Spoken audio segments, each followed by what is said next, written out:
we come into contact or are exposed to an estimated 60,000 pathogens on a daily basis.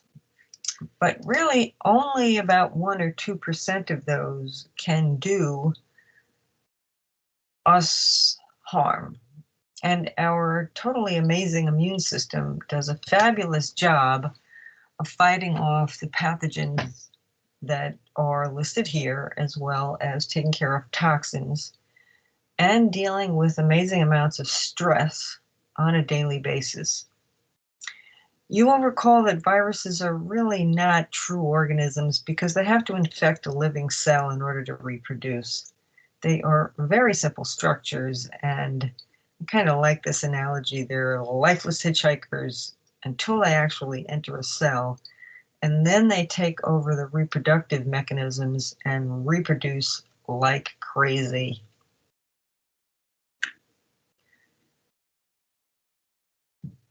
We're kind of indoctrinated to think that bacteria is bad and viruses are bad, and there over 1 million microbes have been identified, and about 1,400, a little over 1,400 of those are actually known to cause diseases in humans. And we have these pathogens, so-called pathogens, within us, and most are harmless, and some are required.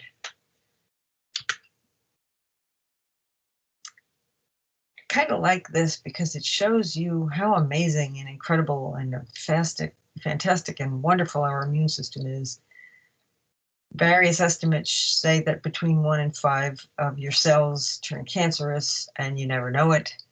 5 out of every 6 smokers don't get lung cancer, even if they smoke like crazy. The immune system successfully tackles various pathogens and toxins and drugs and stress and even our state of mind. We're going to talk about innate or nonspecific defenses and then talk about specific defenses. And as soon as you hear specific defenses, I want you to start to think about immunity. When you talk about nonspecific or innate defenses, you're talking about things that cannot distinguish one type of threat from another. So the response of the body will be the exact same thing no matter what the pathogen or invading agent is.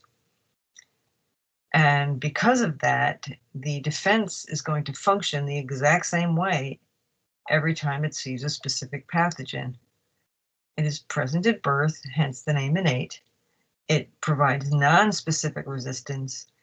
And the first approach is to deny entry to pathogens.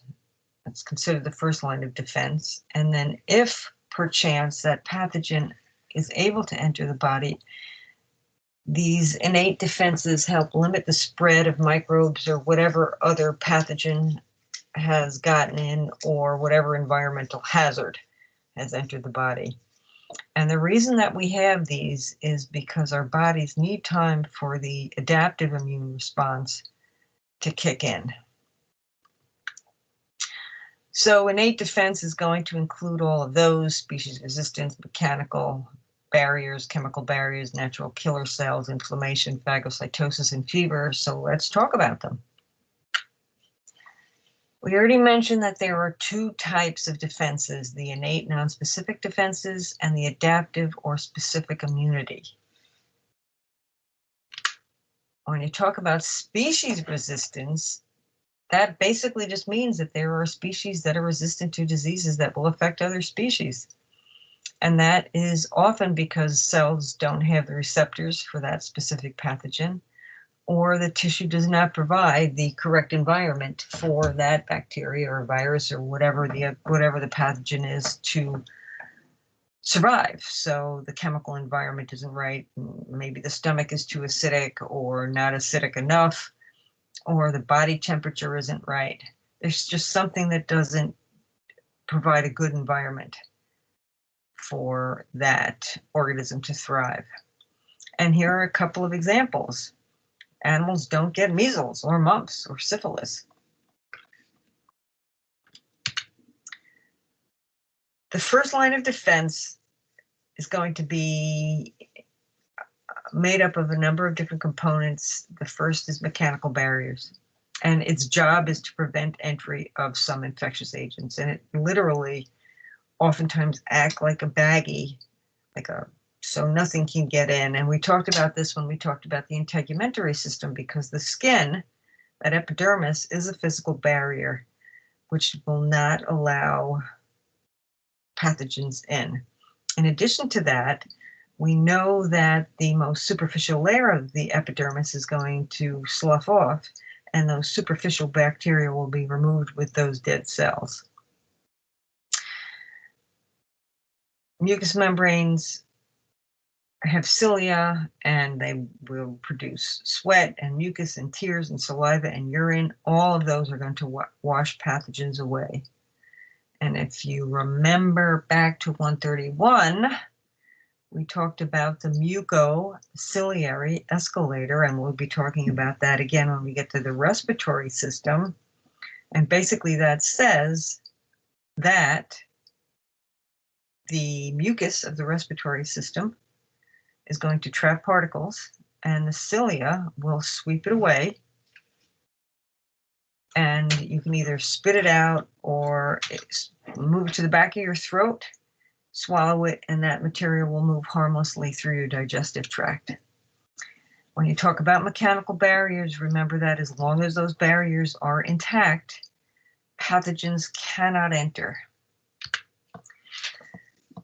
More on the integumentary system. So sebaceous and sweat glands help wash away microorganisms or chemical agents. They also might contain chemicals or enzymes or antibodies. The hair actually provides protection from physical abrasion and prevents hazardous materials or insects, etc., from contacting the skin. You'll remember that the epidermis is made up of stratified squamous epithelium, and those multiple layers of epithelial cells are keratinized. Remember that waterproofing protein? Those cells are going to be interconnected with desmosomes, so it is hard for pathogens to get in between the cells. And basically, the only way they can get in is if you have a cut or a wound.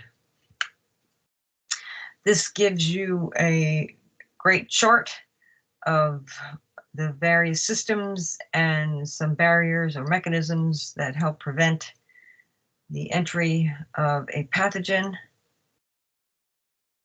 Earwax is actually slightly acidic. Go figure. And also we know that there are going to be mucosal linings to the digestive, respiratory, urinary, and reproductive tracts. The cells do provide a physical barrier, and as we mentioned before, mucus and enzymes and stomach acid will trap or destroy and/or wash away pathogenic material. And MALT, mucosal-associated lymphatic tissue, will provide nonspecific defense. I'm going to be talking more about MALT in a little bit.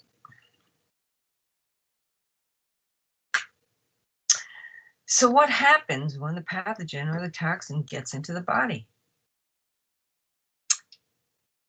You need to have additional defenses, which means that the lymphocytes have time to gear up to fight the invader. And we're going to talk about that more in the next section, so stay tuned.